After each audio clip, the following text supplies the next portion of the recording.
मंडळी, यंदा बुधवार दिनांक 12 ऑगस्ट 2026 रोजी आलेली आहे दीप अमावस्या। तर या दिवशी आपण आपल्या घरातील सर्व दिवे स्वच्छ करून त्या दिव्यांची पूजा करत असतो, दीपपूजन करत असतो या अमावस्येला।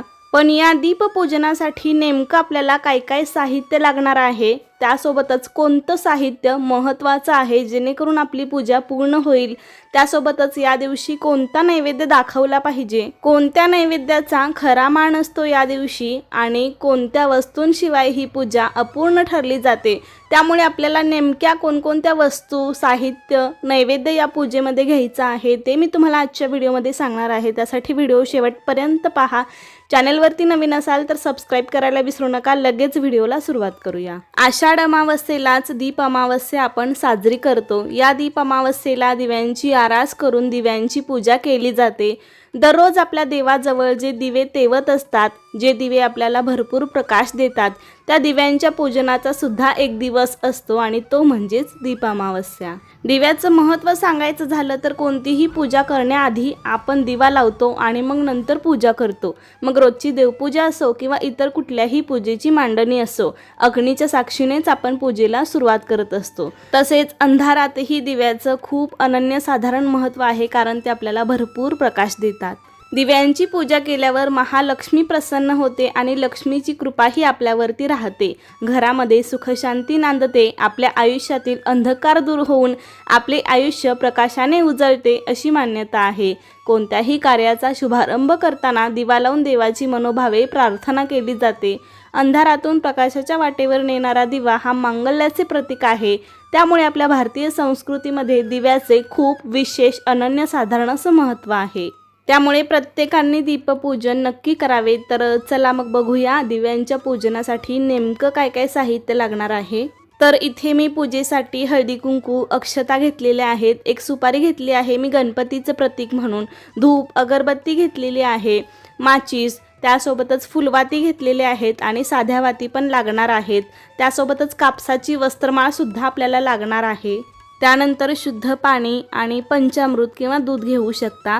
त्याबरोबरच नैवेद्यासाठी इथे मी ज्वारीच्या लाह्या आणि चिरमुरे घेतलेले आहेत।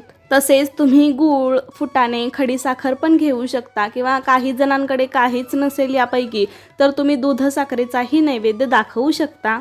पण शक्यतो ज्वारीच्या लाह्या नैवेद्यामध्ये आवर्जून घ्याव्यात। दिव्यांची पूजा झाल्यावरती त्या लाह्या आपल्याला प्रत्येक दिव्याला थोड्या थोड्या वाहायच्या आहेत आणि या ज्वारीच्या लाह्यांचं खरंच खूप महत्त्व आहे। तसेच या दिवशी कणकेच्या गोड दिव्यांचाही नैवेद्य दाखवला जातो।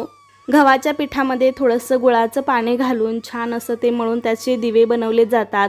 5, 7, 11, 21 अशा प्रकारे तुम्ही दिवे बनवू शकता आणि ते दिवे छान असे वाफवून उकडून मग त्याच्यामध्ये फुलवाती घालून याच दिव्यांनी आपल्या रोजच्या ज्या दिव्यांना ओवाळायचं असतं आणि घरातील लहान मुलांनाही ओवाळलं जातं। या कणकेच्या गोड दिव्यांचाही नैवेद्य दाखवला जातो, त्यामुळे या पूजेत कणकेचे दिवेही खूप महत्त्वाचे आहेत। त्यासोबतच तेल, तूप आपल्याला लागणार आहे, काही लाल, पिवळी, पांढरी फुले आणि सर्वात महत्त्वाचे म्हणजे दुर्वा आणि आघाडा आपल्याला या पूजेमध्ये लागणारच आहे। या दिवशी शक्य झालं तर दिव्याला पिवळी फुले, दुर्वा आणि आघाडा नक्की अर्पण करावे, याचं या दिवशी खूप मोठं महत्त्व आहे।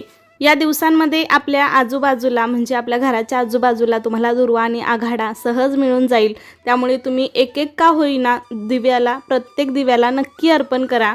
तसेच एक ताम्हण आणि पळी लागणार आहे अभिषेक करण्यासाठी। आणि त्यानंतर सर्वात महत्त्वाचं म्हणजे दिवे, कणकेचे दिवे तर आपण घेणारच आहोत, पण आपल्या घरातील जे काही छोटे मोठे तांब्या पितळेचे, चांदीचे दिवे असतील, निरांजन, समया, लामण दिवे जे काही दिवे असतील ते आपल्याला स्वच्छ घासून पुसून या पूजेच्या मांडणीसाठी घ्यायचे आहेत। तर एवढं साहित्य आपल्याला लागणार आहे। यातलं काय काय साहित्य महत्त्वाचं आहे ते तर मी तुम्हाला सांगितलेलंच आहे।